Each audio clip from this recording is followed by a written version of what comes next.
नमस्कार दोस्तों, जुड़ने के लिए शुक्रिया, धन्यवाद। उम्मीद करता हूँ आप अंत तक बने रहेंगे। आज की ये सारी बातें मेरे एक मुस्लिम दोस्त से हुए उस 8 घंटे की बातचीत के ऊपर है, जिसका जिक्र मैंने अपने पिछले वीडियो में किया था। मैं उसका असली नाम नहीं लेना चाहता, इसलिए मैं उसे अकरम नाम से बुलाऊंगा। वैसे मेरा मानना है कि ये बात सिर्फ एक अकरम एक अरुण की नहीं है, बट इन जनरल हिंदू समाज और मुस्लिम समाज के बीच के मतभेदों की है, उनके बीच के फासलों की है, उनका जो एक दूसरे को देखने का नज़रिया है उसकी है। 8 घंटे हमने खुद के व्यू को जस्टिफाई करने में और दूसरे के व्यू को काउंटर करने में निकाल दिए, और फिर भी हम किसी एग्रीमेंट पे नहीं पहुँचे।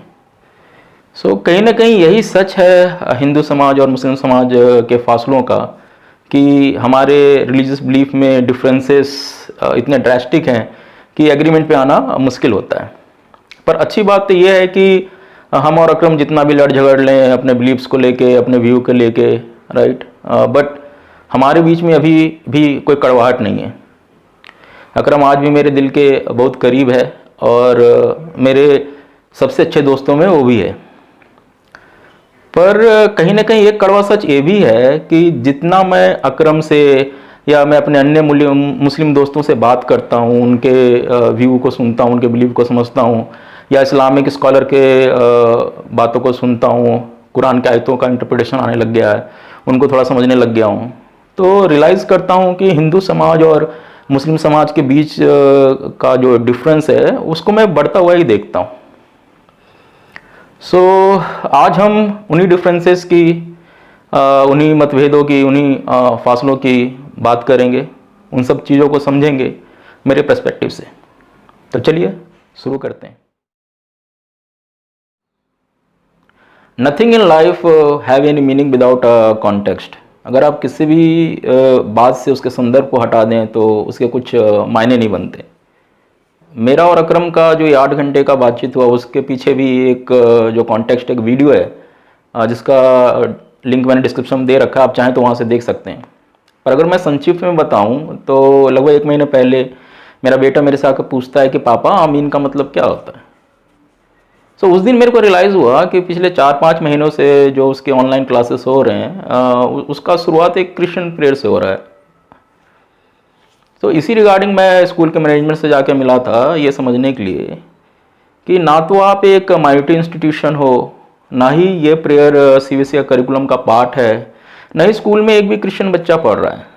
मैनेजमेंट से लेकर टीचर तक में कोई क्रिश्चियन नहीं है। हम इस प्रेयर को क्यों यूज़ कर रहे हैं? इसके जगह हम ओम भूर्भुवः स्वः क्यों नहीं यूज़ कर सकते? इसी को लेकर जो मैनेजमेंट से मेरा डिस्कशन हुआ था उस पर मैंने एक वीडियो बना के अपलोड किया था। वो मेरा पहला वीडियो था। अकरम ने जब उसको देखा तो उसका ये कमेंट आया था इनबॉक्स में। डिस्कशन की शुरुआत वहीं से हुई कि भाई मेरी सोच तालिबानी सोच कैसे है?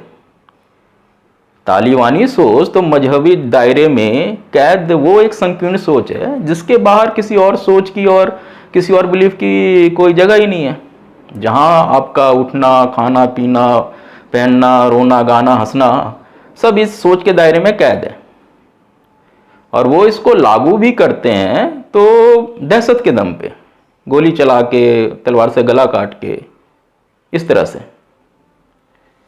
जबकि मैं तो ये नहीं कह रहा था कि कॉन्वेंट स्कूल में ये जो प्रेयर है वो बंद हो जाना चाहिए या मदरसों में नमाज पढ़ाना बंद हो जाना चाहिए।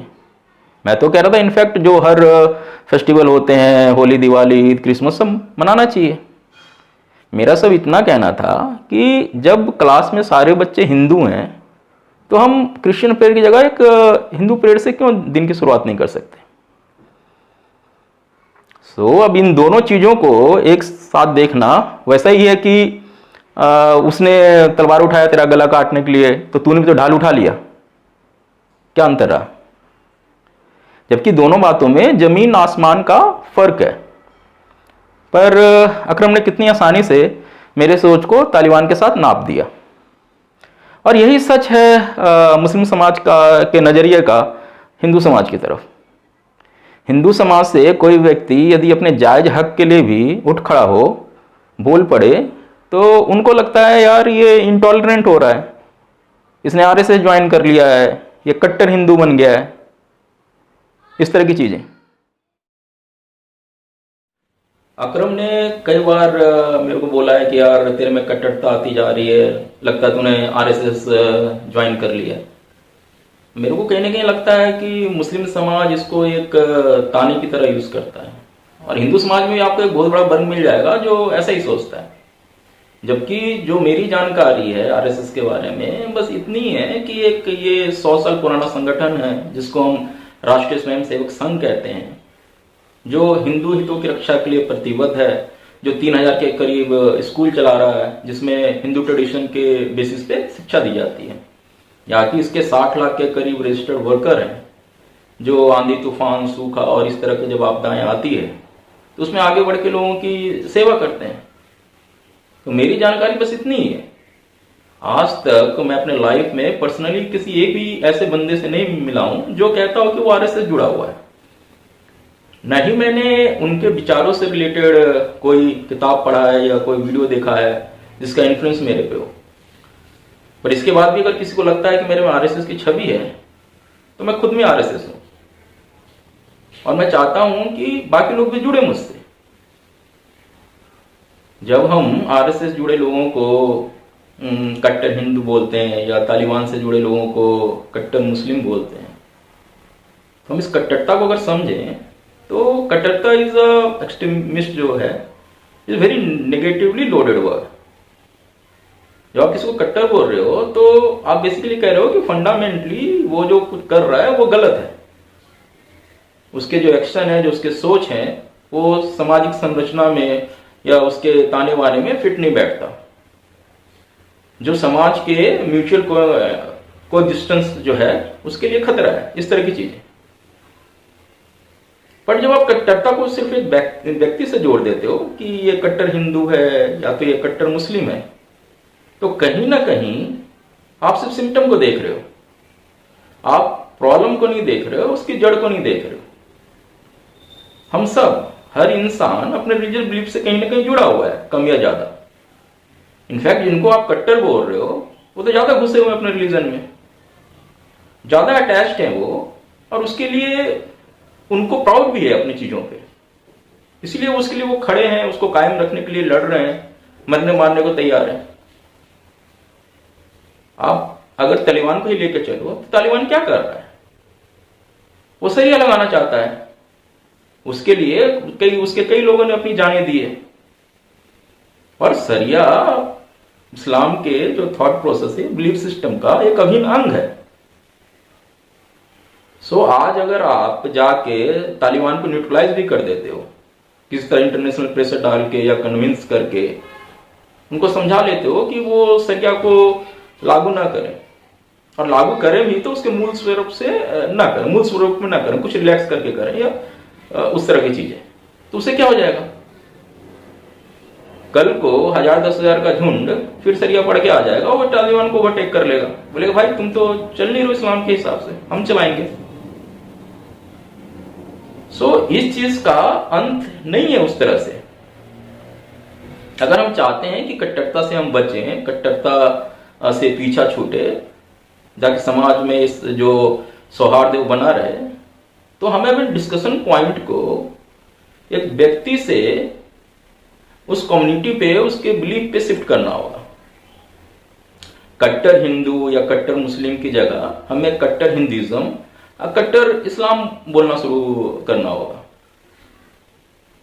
हमें हर रिलीजन में हर उस चीज को चिन्हित करना होगा, उसको एक्सप्लिसिटली पॉइंट आउट करना होगा कि भाई ये तुम्हारे बिलीफ सिस्टम ये चीज गलत है। वो बाबा आदम के जमाने में ठीक होगा, पर आज मॉडर्न एज में है, जो मॉडर्न एज है, जो आज के समाज का ताना बाना है, जो संरचना है, उसमें ये सब चीजें सौहार्द के अगेंस्ट है, म्यूचुअल को एग्जिस्टेंट के अगेंस्ट है। सो आप इससे पीछे हटिए। सो जो कोर्स ऑफ डिस्कोर्स होना चाहिए वो इस बिंदु पे होना चाहिए, ना कि किसी एक व्यक्ति के ऊपर। हमें स्टार्ट करना होगा बोलना कट्टर हिंदुइज्म और कट्टर इस्लाम। ये जो कट्टरता है ना, ये कोई पर्सनल ट्रेट नहीं है कि भाई तू डाकू है, तू चोर है, तू बेईमान है, तू लालची है, सेल्फिश है, इस तरह की चीजें। कट्टरता इज द कम्युनिटी ट्रेट जो उनके बिलीफ सिस्टम से, उनके अपने रिलीजन से, मान्यताओं से जुड़ी हुई है। सो हर कम्युनिटी को इसकी जिम्मेदारी लेनी होगी। इससे आगे बढ़ने के लिए everyone need to think within themselves. Community outlook में बदलाव की जरूरत है। कम्युनिटी आउटलुक की अगर हम बात करें तो हिंदू समाज का आउटलुक हमेशा इनवर्ड होता है। हमारे बिलीफ सिस्टम में बोला भी गया है कि खुद के अंदर झांकना सीखो, अपनी गलतियों को पहचानना सीखो, या कि बदलाव की शुरुआत तुम्हारे खुद से होनी है, इस तरह की चीजें। तो इसलिए आप देखोगे कि हिंदू समाज बहुत जल्दी गिल्ट मोड में चला जाता है। 2008 का वो कठुआ का रेप केस मेरे को याद है। बॉलीवुड से लेके आधा हिंदू समाज तक लेके खड़ा हो गया था कि हम हिंदू होने पे शर्मिंदा है। कई लोगों ने इसे लेफ्टिस्ट प्रोपेगेंडा बताया, वो अलग बात है, बट कहीं ना कहीं वो सच है। समाज में अगर कोई व्यक्ति गलत कर रहा है तो हिंदू समाज उससे जुड़ जाता है, वो ग्लानि फील करने लग जाता है। 2008 में एक मालेगांव ब्लास्ट हुआ था जिसमें प्रज्ञा ठाकुर एक्यूज थे। उसके 2 महीने बाद फिर वो 26/11 हो गया था। और कांग्रेस के नेता दिग्विजय ने इन दोनों घटना को आरएसएस से जोड़ दिया और हिंदू टेरर नाम से किताब भी छाप दिया। तब से पूरा हिंदू समाज हिंदू टेरर का जो कहते हैं ना बोझ अपने छाती में लेकर घूम रहा है। कुछ छिटपुट ऐसे घटनाएं जरूर हुई है जहां पे मुस्लिम भाई को पीटा गया है या किसी की डेथ भी हो गई, और पर ये दोनों तरफ से हुआ। पर हिंदू समाज आज कहता है मिल जाएगा आपको कि आजकल जो समाज में हो रहा है वो हिंदुइज्म नहीं है, सनातन धर्म का हिस्सा नहीं है, लोग अपने रास्ते से भटक गए हैं, हमारे अंदर कट्टरता आ गई है या कई सारी कमियां आ गई, इस तरह की बात है। बट वहीं जब मैं मुस्लिम समाज को देखता हूं तो उनका आउटलुक इज वेरी आउटवर्ड। उनके लिए हर चीज के लिए दूसरा बंदा जिम्मेदार है। कई दोस्त से जब मैं बात करता हूं तो उनका कहना है कि सारे जो वर्ल्ड में ये हाहाकार मचा हुआ है वो इसलिए है कि जहां पे मुस्लिम रह रहा है उस पर अत्याचार किया जा रहा है, उसको शोषण किया जा रहा है, प्रताड़ित किया जा रहा है, तो इसलिए वो जस्ट इन प्रोटेस्ट वो सब चीजें हो रही है। They never accept the fault lying within their community. They support these things but never own these things. जब मैं ये कट्टर इस्लाम या इस्लामिक टेररिस्ट जैसे बातें अपने एफबी पोस्ट वगैरह में डालता हूं तो उससे रिलेटेड अकरम का कॉल आ गया था एक बार कि भाई तू इस्लामिक टेररिस्ट क्यों बोलता है। मैं बोला यार मेरे को लगता है कि इसके पीछे का ड्राइविंग फोर्स जो है वो इस्लामिक टीचिंग ही है। तुमने तो वो नारा बना रखा है ना कि रसूल की गुस्ताखी की एक ही सजा, सर धड़ से जुदा।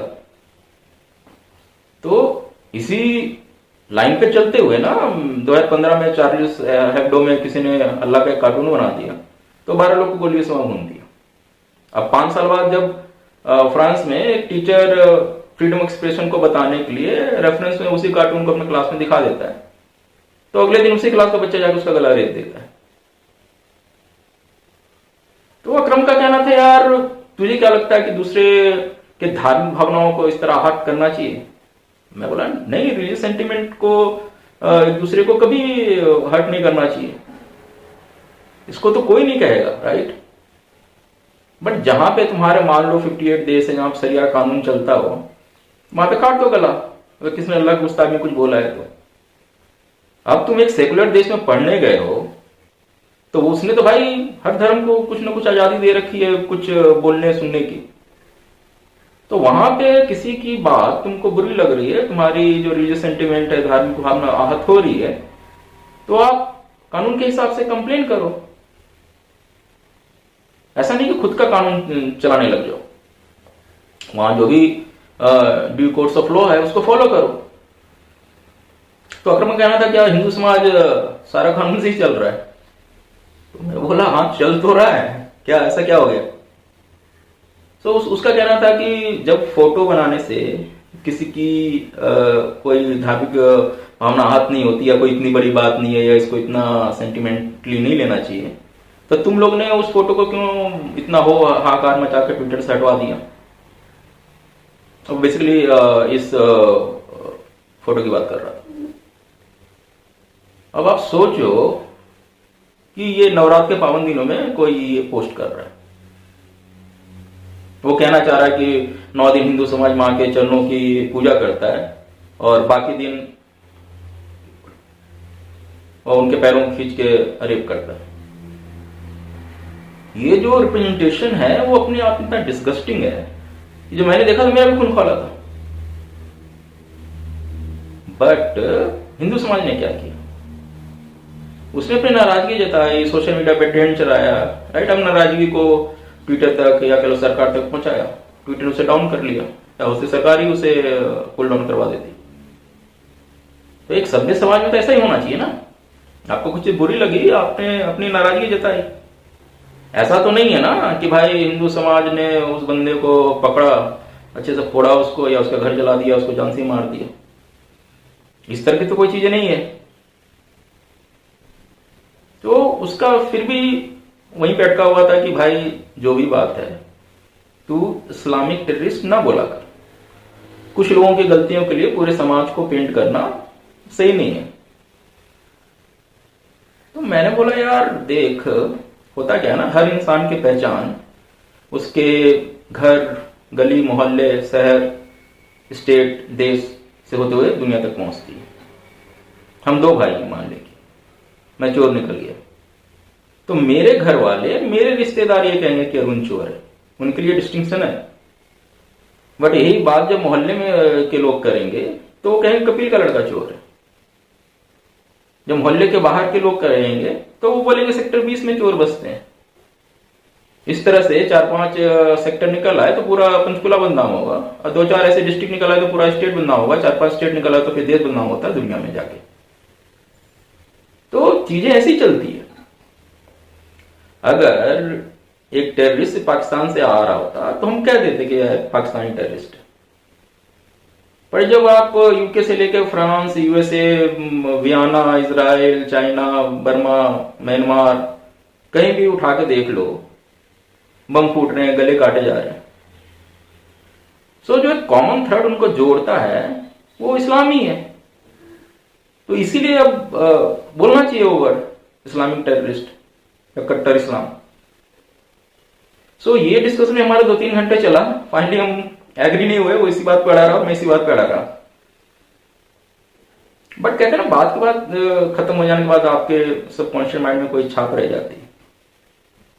मेरे को लगा यार ये बंदा सही से उस बात को क्रिटिसाइज भी नहीं कर रहा जो टीचर का गला काटा था, उसमें भी इफ बट लगा के बोल रहा है। और एक दिन बाद ही फिर मुनव्वर राणा का ये बयान आ गया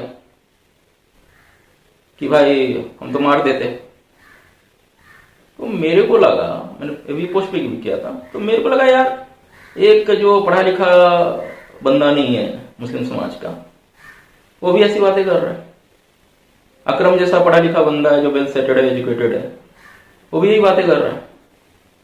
मुनव्वर राणा जैसा बंदा जो साहित्य अकेडमिक कहते हैं ना अवार्ड विनर है। बेसिकली हम समझते हैं ना कि जो क्रिएटिव फील्ड से होते हैं वो थोड़ा ब्रॉड माइंडेड होते हैं, उनका विजन थोड़ा बड़ा होता है, वो भी ऐसी बातें कर रहे हैं। तो इन सब चीजों का फिर अंत कहां है? और फिर कुछ समय बाद जब 26/11 की कहते हैं ना डे था, 26/11 का कहते हैं ना जो वर्षी कह लो आप, तो उसमें मैंने ये पोस्ट डाला था। तो उसके बाद अकरम का फिर मेरे इनबॉक्स में पिंग आ गया कि भाई वैसे तो तू बड़ा बोलता है कि इस्लामिक टेररिस्ट वर्ड यूज करना चाहिए या कट्टर इस्लाम बोलना चाहिए, इस तरह की बात है। और जब कोई कट्टर हिंदू बोल रहा है या हिंदू टेरर बोल रहा है तो तेरे को ऑब्जेक्शन हो रहा है, तो तेरे खुद के व्यू में कॉन्फ्लिक्ट नहीं है। सो मैं बोला यार बात वैसी नहीं है। जो मैं जानता हूं, एक मालेगांव वाला ब्लास्ट का मैं केस जानता हूं, जिसमें कह सकते हो कि हिंदू ने एक ब्लास्ट किया था। वो भी जो प्रज्ञा ठाकुर पे जो इल्जाम था, आज वो भी ट्रायल के बाद बाइज्जत बरी है। और 26/11 वाला जो केस है वो तो कांग्रेस की, क्या मैं बोलूं, घृणित हिंदू भावना जो है उसके बेस जो उसकी पॉलिटिक्स है, हिंदू भावना से ग्रसित जो कहते हैं, हीन भावना से, उसके कारण उसका बंदा मालेगांव ब्लास्ट को 26/11 को आर से जोड़ के हिंदू टेरर के नाम से बुक छाप दे रहा है।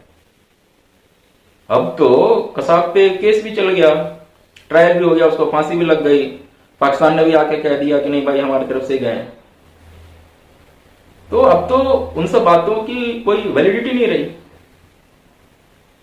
सो उसका कहना था क्रम का, ये उसने फाइनल कमेंट किया था कि उसके लिए अभी भी जो कसाब था वो टेररिस्ट था, पर वो हिंदू था या मुस्लिम था वो उसको अभी भी क्लैरिटी नहीं है।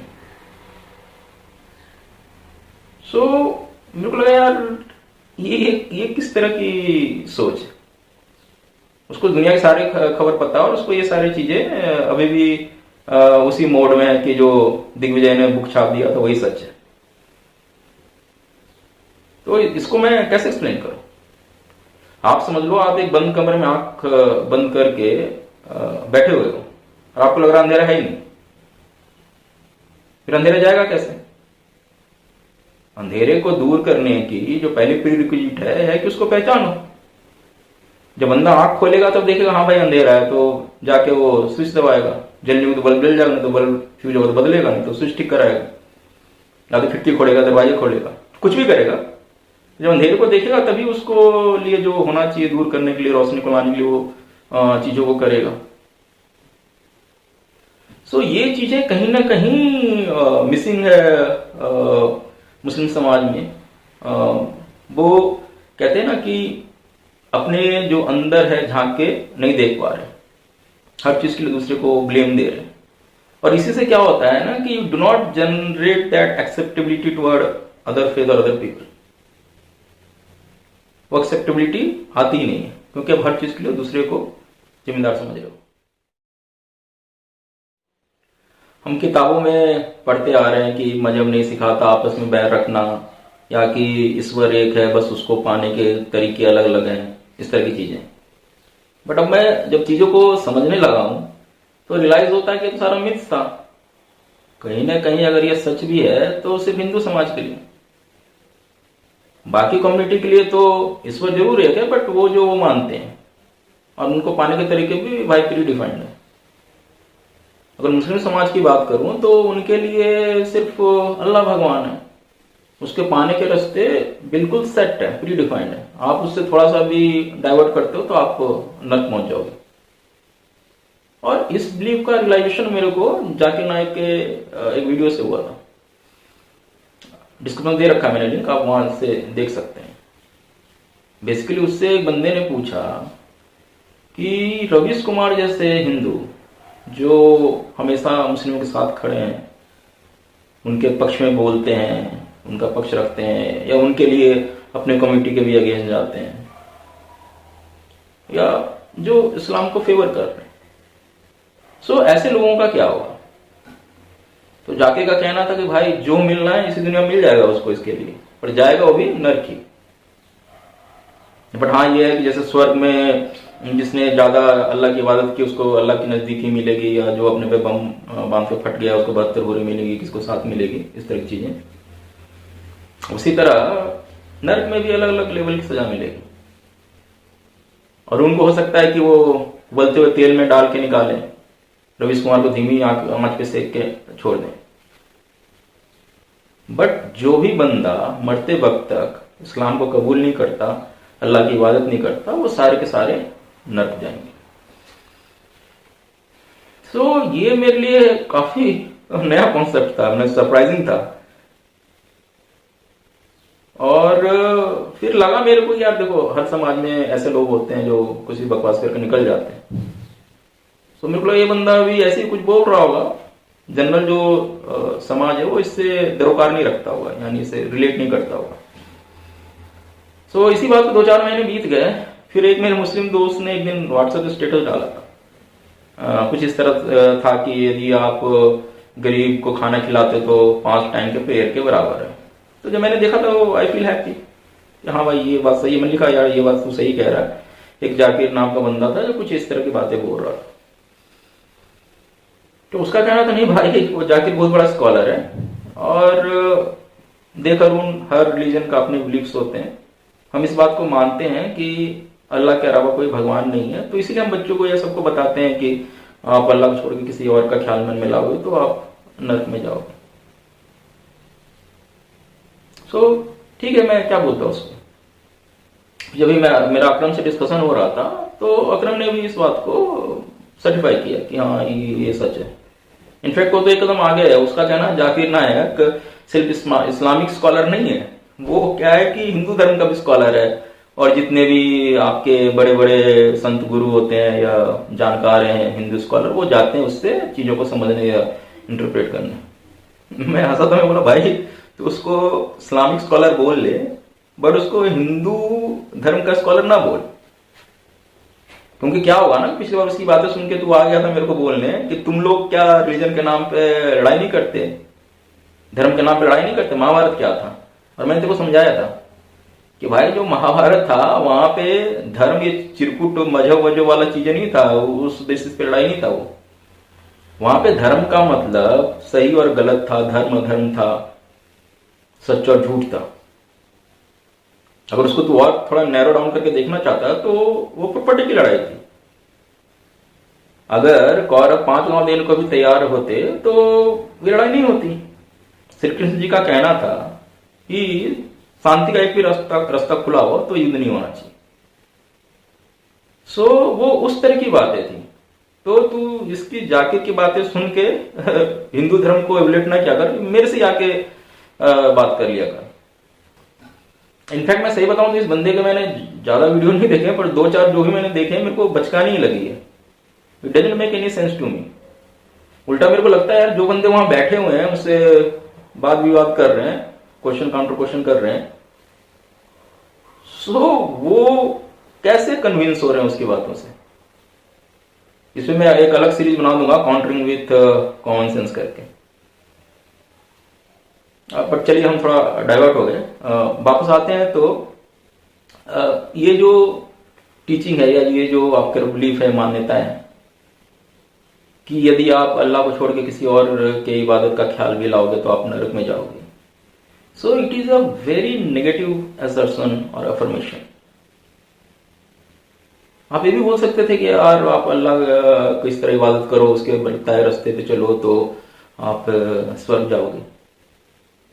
बट जब आप ये कहते हो कि आप कुछ ऐसा करोगे तो नर्क जाओगे, तो आप दूसरे बिलीफ को तो टोटली डिस्कार्ड कर दे रहे हो, कह रहे हो ना, उसको टोटली गलत साबित कर दे रहे हो। नर्क जाना मतलब कि it's a very big thing. अगर किसी को बोलते हो तो जब किसी बच्चों को आप बोलोगे कि अल्लाह को छोड़ के आप किसी का इबादत का ख्याल आओगे तो नर्क में जाओगे, तो उसके लिए तो भाई बाकी लोग उसको गलत करते हुए दिखेंगे। जब वो बड़ा होगा तो उसे लगेगा बाकी लोग तो गलत ही कर रहे हैं। और कहीं ना कहीं मेरे को लगता है कि this is the reason why Muslim community जहां भी रह रहे हैं, जो इस्लामिक कंट्री नहीं है, राइट, जहां पे उन्हें बाकी फेथ के लोगों के साथ भी रहना पड़ रहा है, why they are always in conflict. क्यों वो जहां रह रहे हैं वहां के ट्रेडिशन को, वहां की सभ्यताओं को या उनके जो बिलीफ सिस्टम है उसको अपना नहीं सकते, उसमें अपने आप को थोड़ा बहुत कहते हैं ना ढाल नहीं सकते। क्यों उनके माइंड में हमेशा ये फियर ऑफ इनसिक्योरिटी, जो डर रहता है या अंडर करेंट रहता है कॉन्फ्लिक्ट का, वो क्यों हमेशा बना रहता है? उसका कारण यही सब चीजें हैं जो आपके सबकॉन्शियस माइंड में रहती है। और कहीं ना कहीं यही जो चीजें होती है, आपके बिलीफ्स हैं, आपके जो मान्यताएं हैं, जो भी टीचिंग्स है, ये आपके चारों ओर एक दीवार खड़ी करके रखते हैं। मीन्स कहते हैं ना एक कैद की तरह, that we call religious confinement. यदि हम रिलीजियस कॉन्फाइनमेंट को या धार्मिक बेड़ियों को समझें तो इसको इस तरह समझ सकते हैं कि हर इंसान ने अपने जो रिलीजन है, उसके बिलीफ्स हैं, उसके ट्रेडिशन है, कल्चर है, जो मान्यताएं हैं, उनको लेकर अपने चारों ओर एक लकीर बना रखी है, एक तरह की कैद बना रखा है। और यही जो है उनके डे टू डे लाइफ में उनकी सोच को, या जैसे वो रिएक्ट करते हैं चीज़ों को, जैसे देखते हैं, उसको अफेक्ट करती है। और ये दायरा हर समाज के भीतर है। किसी ने तो छोटा रखा है, किसी ने बड़ा रखा है, वो अलग बात है। दायरे का जो कहते हैं ना, इस कैद की जो बाउंड्री है वो छोटी बड़ी है। हिंदू समाज के बारे में अगर मैं बोलूं तो उनका ये जो रिलीजियस कन्फाइनमेंट है, it is almost like open है। ये कैद उतना कहते हैं ना स्ट्रांग नहीं है। ऐसा पर्सन, अगर मेरा कोई मुस्लिम दोस्त मस्जिद जा रहा है तो मैं उसके साथ चले जाऊंगा। अगर कोई क्रिश्चियन फ्रेंड है तो उसके साथ मैं चर्च भी चला जाऊंगा, और प्रेयर कर रहा होगा तो मैं भी आंख बंद करके श्रद्धा में उसके साथ खड़ा हो सकता हूं। या हम लोग क्रिसमस में अपने बच्चों को सेंटा बनाते हैं, क्रिसमस ट्री बनाते हैं, या जीसस को याद करते हैं। अल्लाह का कोई स्वरूप नहीं है। उनका मानना है अल्लाह का कोई रूप रंग नहीं है। पर अल्लाह का भी अगर कोई स्वरूप होता तो हिंदू उसकी भी पूजा कर रहा था अपने घरों में। सो कहीं ना कहीं जो हिंदू समाज का रिलीजियस कॉन्फाइनमेंट है वो उतना स्ट्रांग वे में सामने नहीं आता। हाई हो सकता है कल को आप उसको गाय खाने को दो तो बोलेगा नहीं यार ये मैं नहीं खा सकता। That is where his religious confinement come in picture in social life. वहीं जब मैं मुस्लिम समाज को देखता हूं, सो उनका जो रिलीजियस कॉन्फाइनमेंट है that is very closely bounded around them, जिसको आप डे टू डे लाइफ में महसूस कर सकते हो। इसका पहला एहसास मेरे को कॉलेज डेज में हुआ था। जब मेरा बर्थडे पार्टी था तो सारे दोस्तों को जैसे मैं ले जाता हूँ ले गया था। तो जिसको जो ऑर्डर करना था उसने किया था, और फिर बाकी लोग नॉन वेज खा रहे थे, अकरम नहीं खा रहा था। मैं बोला भाई तू तो खाता है, खा, ऑर्डर कर ले। तो बोला यार अरुण हम सिर्फ हलाल मीट खाते हैं। मैं बोला यार ये क्या होता है? तो बोला भाई जैसे तुम एक झटके में काट देते हो ना, हम लोग उससे धीरे धीरे रेत रेत के काटते हैं। मैं हंसने लगा था, हम लोग ये क्या फंडा है? तो बोला भाई इससे जम्स मर जाते हैं। बोला ये सही है फिर तो। बोला चलो पनीर खा फिर मेरे साथ। तो ये बातें हो गई थी, बट कहीं ना सबकॉन्शियस माइंड में ये चीजें रह जाती है कि देयर इज कहते हैं ना इस सोच में कुछ गड़बड़ है। और इस बार जब अकरम से मेरा डिस्कशन हुआ था तो मैंने उससे बात ब्रिंगअप किया कि यार ये इस्लाम को लेके मेरी पहली जानकारी थी जो जिससे मेरे को तो लगा मैं उससे एग्री नहीं करता हूँ या जो सही नहीं है। और उसको जो तूने रीजन दिया था जम्स मर गए, तो वो अभी तक मैं पचा नहीं पाया। तो उसका कहना था भाई रिलीजियस थिंग में ना अगर तू ये लॉजिक देखने लग जाएगा ना तो कहीं नहीं पहुंचेगा। अभी तुम लोग क्या है कि शिव भगवान को दूध चढ़ाते हो, टन पे टन घी चढ़ा देते हो, तो पी रहे हैं या खा रहे हैं, क्या लॉजिक उसके पीछे? मैं बोला हाँ ये तो बात सही है। बट कहीं ना कहीं जो शिव जी पे दूध चढ़ाने वाली प्रथा है उससे अर्पण का भाव आ रहा है, कुछ दे रहे हो। बाकी जो हलाल वाला सिस्टम है उससे कट्टरता का या कहते हैं क्रूरता का भाव आ रहा है। फिर जब वही हम डिस्कस किए कि ये mutual respect toward other faith क्या है, कैसे होना चाहिए, तो उसका कहना था देख भाई अरुण, मेरा जो कहते हैं दूसरे रिलीजन को रिस्पेक्ट करने की जब बात है तो इसका मतलब ये नहीं है कि मैं दूसरे रिलीजन के जो पूजा पद्धति है या उनके जो तौर तरीके हैं वो मैं खुद भी करने लग जाऊं। जैसा कि जब होली वगैरह होता था तो मैं तुम लोग के साथ नाश्ता गाता था या जो भी मिठाइयाँ खाता था, विश करता था, बट मैं रंग नहीं लगवाता था। उसी तरह जब मैं मंदिर जाता था नीचे रहता था, तुम ऊपर जाते थे मैं ऊपर नहीं आता था, या जब तुम घर में आरती करते थे तो मैं साइड जाकर बैठ जाता था। इसका मतलब ये नहीं है कि मैं तुम्हारे रिलीजन को रिस्पेक्ट नहीं कर रहा हूँ। इट इज सिंपल दैट जो हमारे बिलीफ में नहीं है मैं उसको फॉलो कर रहा हूँ।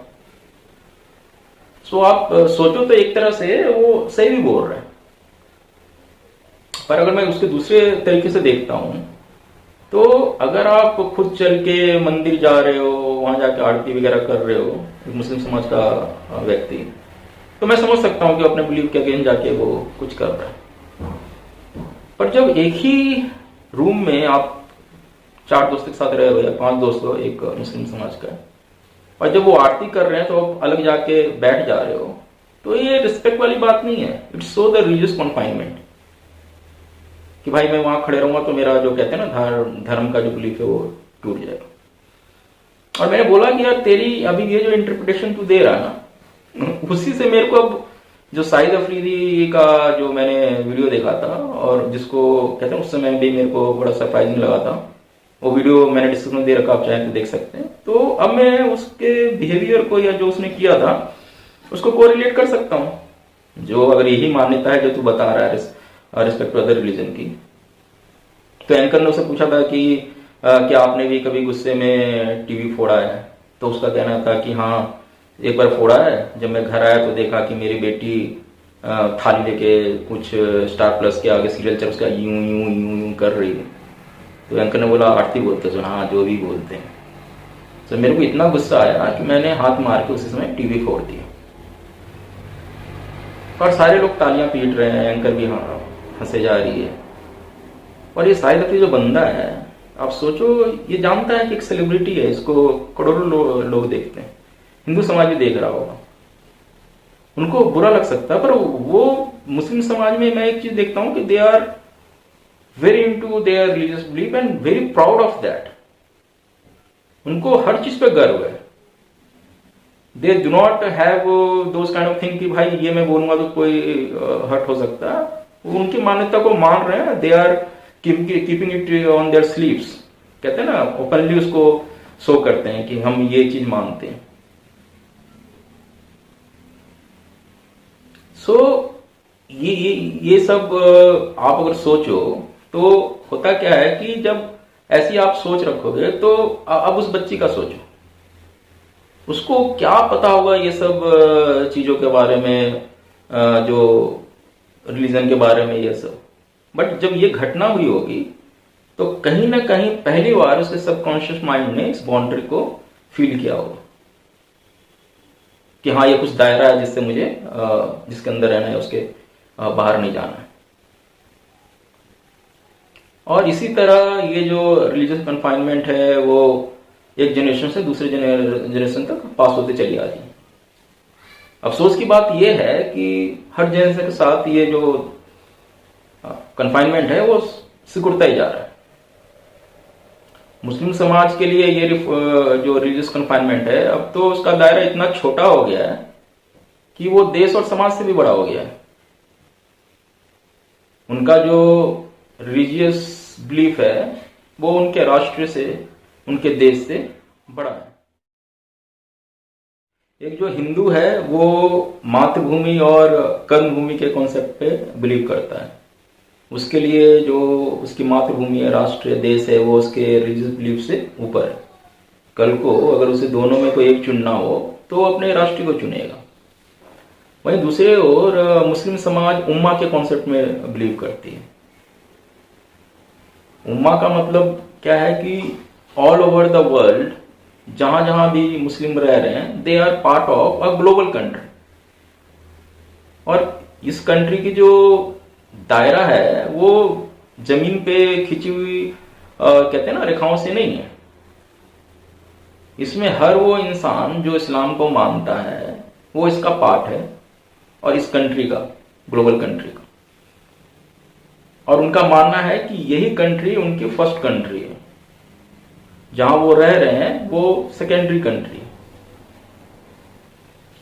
और उनका कहना है कि जो भी इस ग्लोबल कंट्री के पार्ट है, जो उम्मा के पार्ट है, उनको हमेशा एक दूसरे के लिए खड़ा होना है। भले ही दूसरा बंदा किसी भी जगह पे रह रहा हो, अगर उसके साथ कुछ हो रहा है बुरा, तो पूरे जो उम्मा कम्युनिटी है उनको उसके लिए लड़ना है या आगे आना है, या जो भी इंजस्टिस हो रहा है उसके खिलाफ। और फिर इसके बाद उन्होंने उम्मा को भी 3 कैटेगरी में बांट रखा है, ये बताने के लिए कि आप जहां भी रह रहे हो तो आपका जो कहते हैं ना सोसाइटी के अंदर बिहेवियर कैसा होना चाहिए, आपको कैसे विरोध करना, प्रतिरोध करना, कैसे लड़ना है। तो उसमें जो पहला है दर अल इस्लाम, इसका मतलब होता है अल्लाह का घर। इसको आप मुस्लिमों के लिए एक स्वर्ग की तरह मान सकते हैं, वो इसको स्वर्ग मानते हैं, दर अल इस्लाम को। और इसका डेफिनेशन क्या है कि ये वो रीजन है जहां सिर्फ मुस्लिम रहते हैं, जहां की जो सरकार है वो इस्लामिक है, और इतना ही नहीं, उस जो रीजन है उसके जो आसपास के जो दूसरे रीजन है, कंट्री है, वो भी इस्लामिक कंट्री है। आप अरब कंट्रीज मान लो इस तरह से। सो वो सब दर अल इस्लाम है, कह लो कि अल्लाह का घर है और मुस्लिमों का स्वर्ग है। तो ऑब्वियसली भाई वहां चैन की बंसी बजाओ, लड़ाई झगड़ा करने की कोई जरूरत नहीं है। और वहीं फिर आता है दर अल सुलह,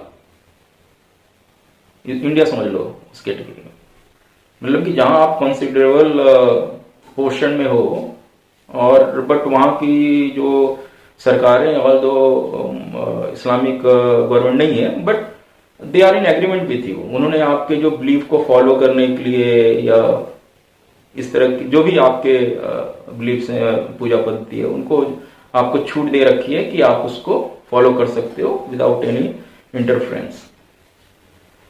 सो इन जगह पे आपको लड़ाई में नहीं जाना, विरोध नहीं करना है, पर वो तब तक जब तक वो इंटरफेयर नहीं कर रहे। जैसे उन्होंने किया वारी जॉन, लड़ाई शुरू करो। फिर आता है दर अल हरब, इसका मतलब ही होता है लड़ाई का घर। हरब अरबिक वर्ड है, उसका मतलब वार होता है। तो वो रीजन जहां पे मुस्लिम कम्युनिटी कहते हैं माइनॉरिटी है, या उस स्ट्रेंथ में नहीं है, और जहां की सरकारें उनके जो रिलीजियस बिलीफ है उसमें इंटरफेयर करती है, या उसको कहीं ना कहीं कंट्रोल करने की कोशिश करती है। सो वहां पे उन्हें कंटिन्यूसली लड़ना है, और अपने बिलीफ को जो फॉलो करने के लिए जो छूट चाहिए, या उसको अगले लेवल पे ले जाओ, दर सुलह पे, या जैसे भी। और इनफैक्ट जिहाद में तो ये एक कदम आ गया है, दर अल हरब का जो कॉन्सेप्ट है। उनका कहना है कि सिर्फ नॉन मुस्लिम कंट्री नहीं, मुस्लिम कंट्री में भी अगर कोई इस्लाम को सही तरीके से फॉलो नहीं कर रहा है, तो वहां भी वार शुरू रखो, लड़ाई जारी होना चाहिए। फंडामेंटली उनका कहना है कि तब तक लड़ते रहो जब तक दर अल हरब, दर अल सुलह न बन जाए, और फाइनली दर अल इस्लाम न बन जाए। तो जब आप सोचो कि जब इस तरह की कुछ बिलीफ सिस्टम है आपके कम्युनिटी में, तो कहीं ना कहीं आपके सबकॉन्शियस माइंड में वो रहता है लड़ने की भावना। किसी ने ये कार्टून बनाया था कुछ साल पहले, तो मैं देख के हंसा था काफी। I taken it as a joke कि भाई अगर दुनिया में एक अकेला मुस्लिम बच जाएगा, तो वो अपने एक हाथ में तलवार लेकर और पैरों में तलवार लेकर लड़ता रहेगा, पर वो लड़ना नहीं छोड़ेगा। बट अभी आप इसको डीपली सोचो तो इस तरह की जो चीज है, रिलीजियस कन्फाइनमेंट है, या जो उम्मा का कॉन्सेप्ट है जो आपको बताती है कि किस तरह लड़ाई के मोड में रहना है आपको, तो कहीं ना कहीं आपके सबकॉन्शियस माइंड में वो चीजें रहती है। इसीलिए आप देखोगे कि जहां भी मुस्लिम कम्युनिटी है, they are in that mode only. वो उस कोशिश में लगे हुए हैं कि फाइनली दर अल इस्लाम तक पहुंचा जाए। और फिर जब आप उम्मा को अपने जो करंट कंट्री है, जहां पे आप अपना कह रहे हो ना रोजी रोटी कमा रहे हो या जी रहे हो, उससे आप नीचे रखते हो। आपका जो लॉयल्टी है, जो प्रायोरिटी है, वो उम्मा की तरफ है। अब इसी को आप अगर आज के समय में चीजों को, इवेंट को कोरिलेट करके देखो, तो फ्रांस में टीचर का गला काटा तो वहां की सरकार ने क्रिटिसाइज किया इन स्ट्रॉन्ग वर्ड, इस्लामिक टेरर और कट्टर इस्लाम, इस तरह की बातें यूज की, और उन्हें कुछ लॉ लाने की बात की जिससे वो इसको करटेल करेंगे, इस तरह की चीजें आगे फ्यूचर में ना हो। अब इसको लेके पूरे दुनिया में प्रोटेस्ट हुआ, इंडिया में भी प्रोटेस्ट हुआ। जबकि आप सोचो कि फ्रांस से हमारे काफी अच्छे रिलेशन है, वो हमको राफेल दे रहा है, वो अंतरराष्ट्रीय मंच पे हमारे साथ खड़ा होता है, यूएन में हमारे मेंबरशिप को सपोर्ट करता है, उससे हमारे अच्छे बिजनेस है। बट इंडिया का जो मुस्लिम समाज है वो उसके अगेंस्ट है। क्यों भाई? क्योंकि उसने इस्लाम के अगेंस्ट कुछ लॉ लाने की बात है। अब इजराइल और फलस्तीन में देख लो, फलस्तीन ने आज तक इंडिया को एक ढेला तक नहीं दिया है। और कहीं ना कहीं इसराइल के एहसानों के तले दबे हुए हैं। उन्हें इतनी जगह पे हम लोग का सपोर्ट किया है, हमारे लिए आगे आए हैं। बट यहाँ भी जो कॉमन मुस्लिम समाज है वो पैलेस्टीन के साथ खड़ा है। आप नेताओं को देख लो, मुफ्ती से लेके गिलानी और अब्दुल्ला वगैरह, फारूक अब्दुल्ला, ये सब ओपनली पाकिस्तान को सपोर्ट करते हैं। अभी रिसेंट में मैं बात करूं तो तालिबान अफगानिस्तान के बारे में सोचो। अफगानिस्तान के जो डेमोक्रेटिक गवर्नमेंट था उसमें हमारा हित था। हमारी सरकार ने उनके संसद में 1000 करोड़ के करीब इन्वेस्ट कर रखा है। हम उससे अच्छे रिलेशनशिप में थे, या कह ले जो हमारा जो हित था वो अफगानिस्तान के डेमोक्रेटिक गवर्नमेंट में था। हमारी जो कहते हैं सिक्योरिटी और जो कहते हैं ना लॉन्ग टर्म स्ट्रेटेजिक अलायंस होते हैं, ये हमारे जो देश की स्थिरता के लिए। बट यहां भी मुस्लिम समाज तालिबान के सपोर्ट में खड़ा है। अकरम का क्या व्यू है उसने मेरे को क्लियर नहीं किया, बट उसने मेरे से पूछा यह बात कि तू क्या सोचता है तालिबान के बारे में। मैं बोला यार ज्यादा इंफॉर्मेशन नहीं है मेरे पास, पर मैं इतना जानता हूं कि अफगानिस्तान एक इस्लामिक स्टेट था, वहां पे एक डेमोक्रेटिक गवर्नमेंट चल रही थी। अब तालिबान वाले आके बोल रहे हैं कि भाई तुम इस्लाम के हिसाब से नहीं चल रहे हो, सरिया के हिसाब से नहीं चल रहे हो, हम यहां सरिया लगाएंगे। और उन्होंने जाके उसको ओवरटेक कर लिया।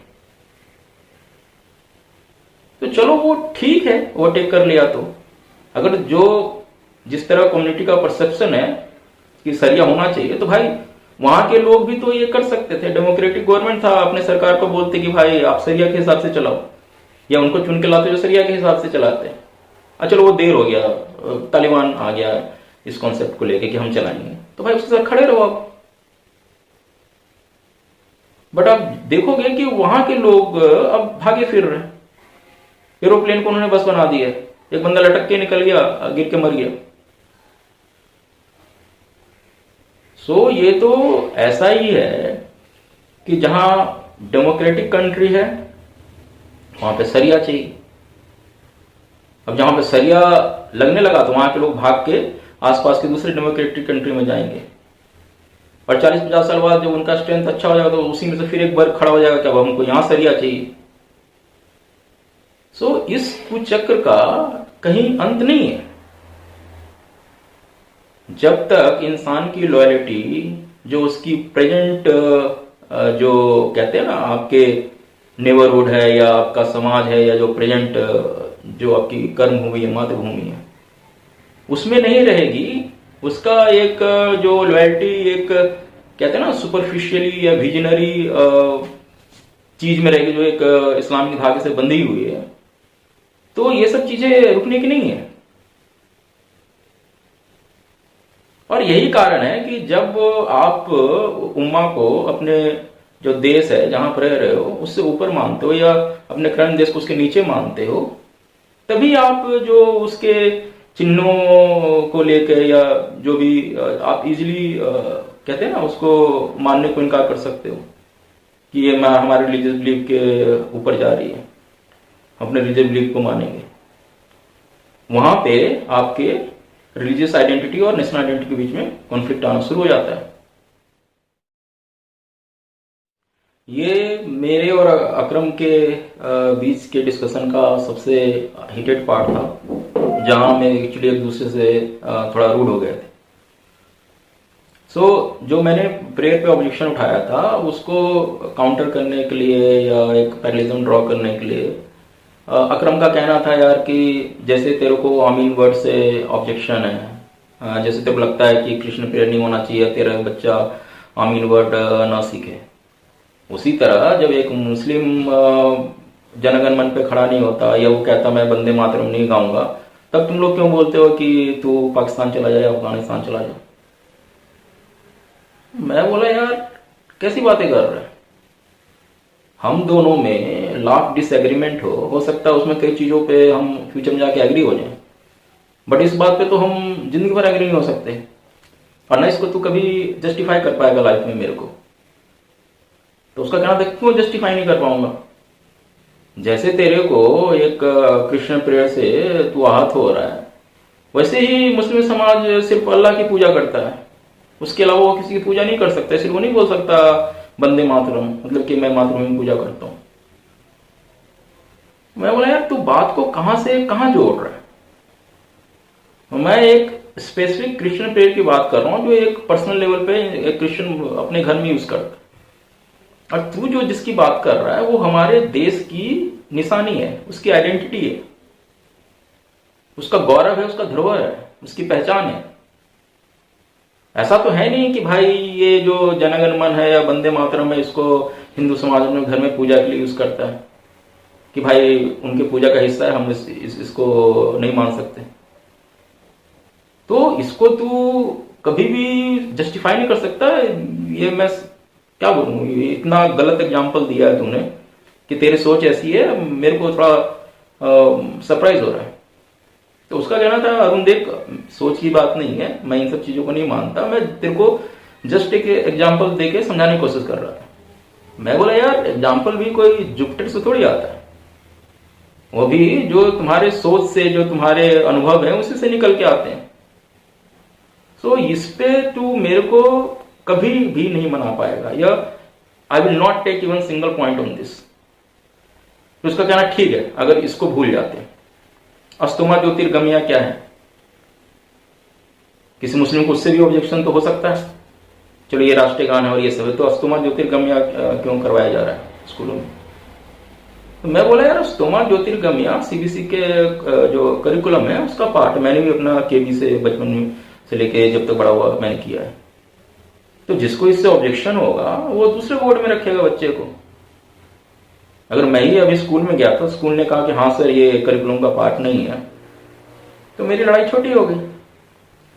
अगर स्कूल उसको विड्रॉ कर लेता है तब भी लड़ाई खत्म, या मैं अपने बच्चे को दूसरे स्कूल में शिफ्ट कर देता हूं तब भी लड़ाई खत्म, या चलो मैं अपने आप को मना लेता हूं कि पढ़ने दो, तब भी लड़ाई खत्म।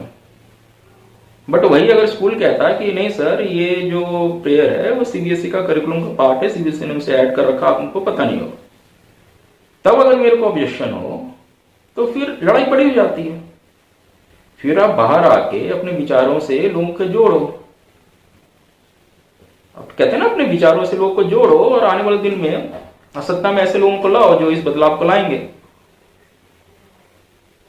तो अकरम का कहना था भाई ये तो तेरी बिल्कुल ही आरएसएस वाली सोच हो गई है, तू आरएसएस की भाषा बोल रहा है, मतलब कि तुम्हारी मेजोरिटी है तो अपनी सरकार बना के हिंदू राष्ट्र बना लो। मैं बोला भाई क्यों नहीं, मतलब हिंदू राष्ट्र बनाने में क्या प्रॉब्लम है। 1947 में रिलीजन के नाम पे, धर्म के नाम पे देश का बंटवारा हो गया। एक ने इस्लामिक रिपब्लिक ऑफ पाकिस्तान बना लिया, एक ने इस्लामिक रिपब्लिक ऑफ बांग्लादेश बना लिया। तुमने अपना नाम हिंदुस्तान रखा पर उस नाम से कभी खुद को बुलाया तक नहीं। उल्टा 29 साल बाद प्रियम्बल में सेक्युलर जोड़ दिया और सेक्युलरिज्म को कॉन्स्टिट्यूशन का पार्ट बना दिया। तब से सेक्युलरिज्म के नाम पे ये कॉम्युनल पॉलिटिक्स चली आ रही है। और आज 75 साल बाद ये हाल है कि पाकिस्तान और बांग्लादेश एक होमोजेनियस सोसाइटी बन चुका है, जहां पे दूसरे बिलीफ को मानने वाले ना के बराबर है, 1-2% है। वही इंडिया में क्रिश्चियन पॉपुलेशन 4 से 11 पहुंच गया, मुस्लिम पॉपुलेशन 11 से 25% पहुंच गया। और आज देश फिर उसी चौराहे पे खड़ा है जहां मुस्लिम समाज उठ के कह सकता है कि हम जनगण मन पे खड़े नहीं होंगे, हम वंदे मातरम नहीं गाएंगे हमारे बिलीफ के अगेंस्ट। जहां हिंदू हितों के लिए बनाए गए एक कानून को जूते की नोक पे रखते हैं बीच सड़क पे, जहां पे हिंदू की कबर खुदेगी, आसाम को देश से काट के अलग कर देंगे तक की बातें होती है। जो 50 लोगों के लाशें गिरती है दंगे में, तब वो खत्म होता है, वो भी तब जब कोरोना आ गया था, उसके कारण, नहीं तो वो चलता ही रहता। हर 10 साल में एक बड़े दंगे हो जाते हैं। तो ऐसा हमने क्या अचीव कर लिया सेकुलर होके? कौन सा समाज में बिल्कुल ही सौहार्द आ गया है, या सब कुछ अच्छा चल रहा है, या कोई कॉन्फ्लिक्ट नहीं है, कुछ भी नहीं है। 1947 में ही अगर हम हिंदू राष्ट्र घोषित कर देते तो क्या ऐसा हो जाता? हिंदू बाय नेचर सेकुलर है। एक हिंदू राष्ट्र होने से कोई फर्क नहीं पड़ता। जो लोग जैसे रह रहे हैं वैसे ही रहते, बट कहीं ना कहीं ये जो कॉन्फ्लिक्ट है वो कम होता, क्योंकि दूसरी कम्युनिटी को एक एक्सेप्टेंस आता कि यहां पे इनके हितों की प्रायोरिटी है। सो हिंदू राष्ट्र क्यों नहीं, आखिर क्यों नहीं? जिन्ना ने अपने 1940 के स्पीच में कहा था कि हिंदू समाज और मुस्लिम समाज का एक ही कंट्री में एक कॉमन आइडेंटिटी के तहत रहना किसी सपने के जैसा है।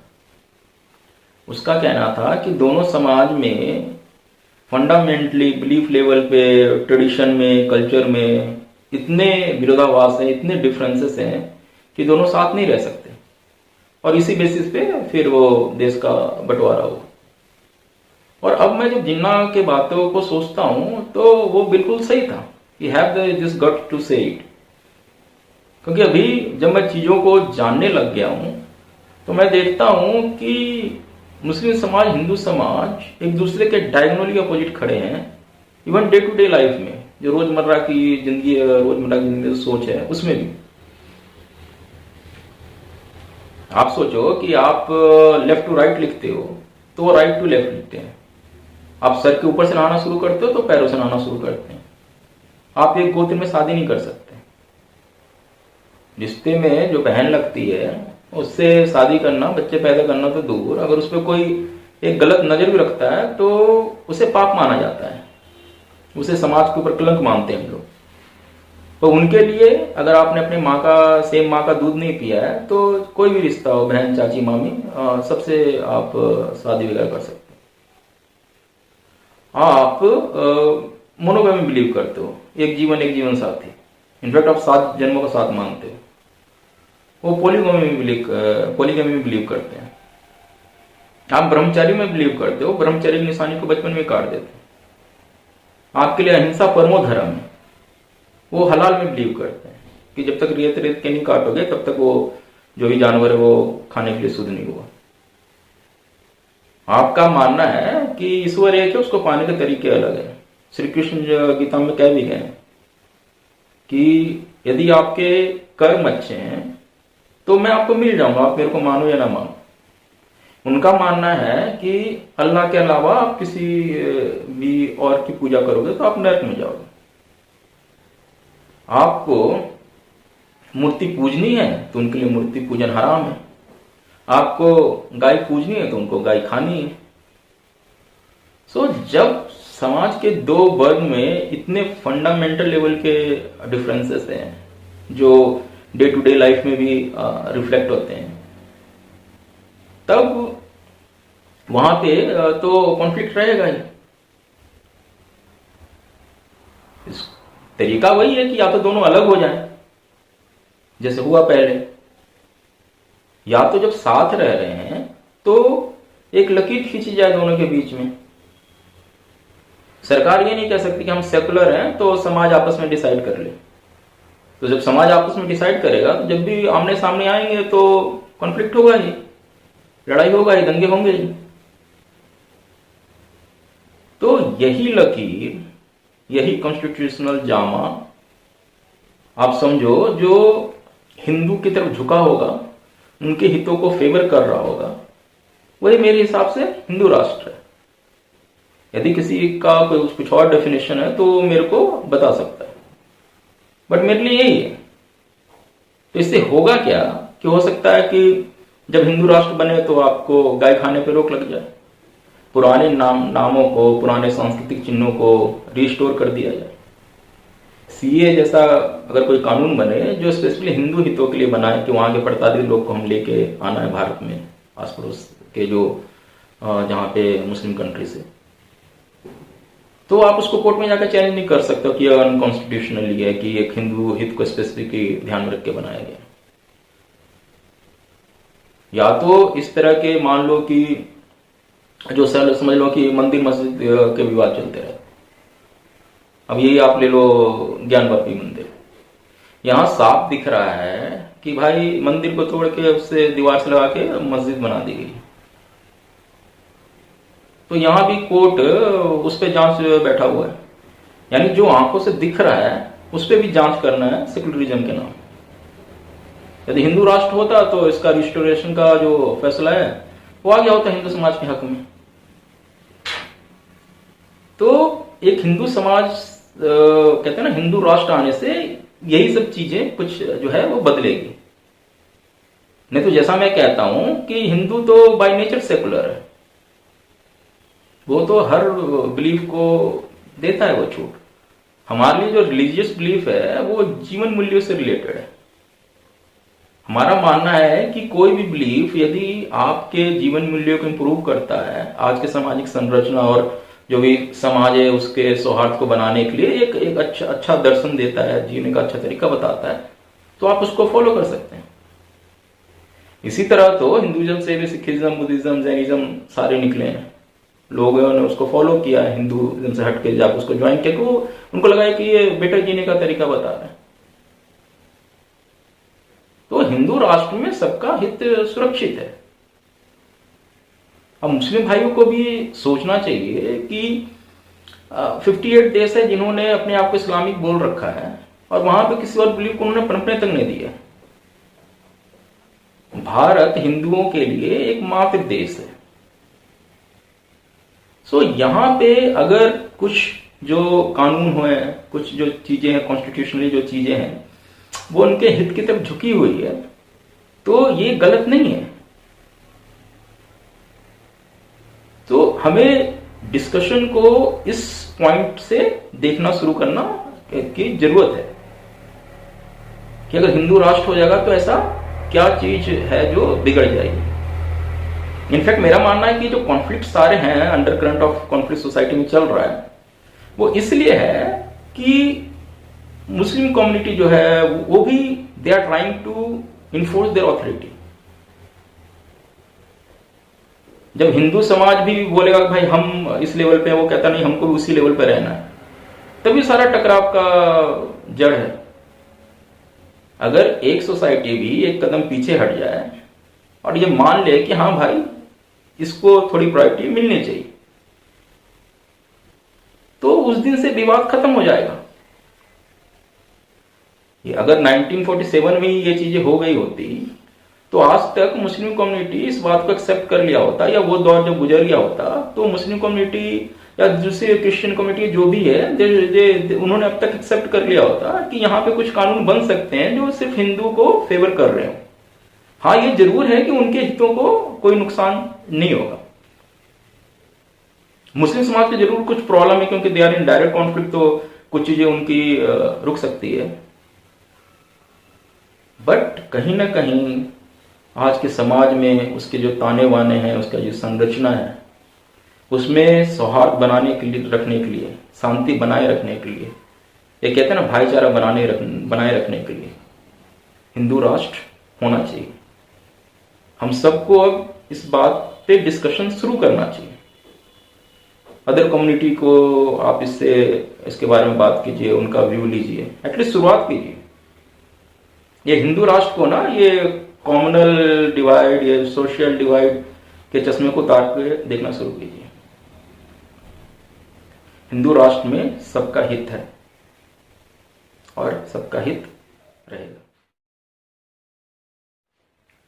ये कॉम्युनल डिवाइड इन सोसाइटी या सोसाइटी बढ़ चुकी है, इन सब बातों पे मेरा अक्रम से काफ़ी लंबा डिस्कशन हुआ।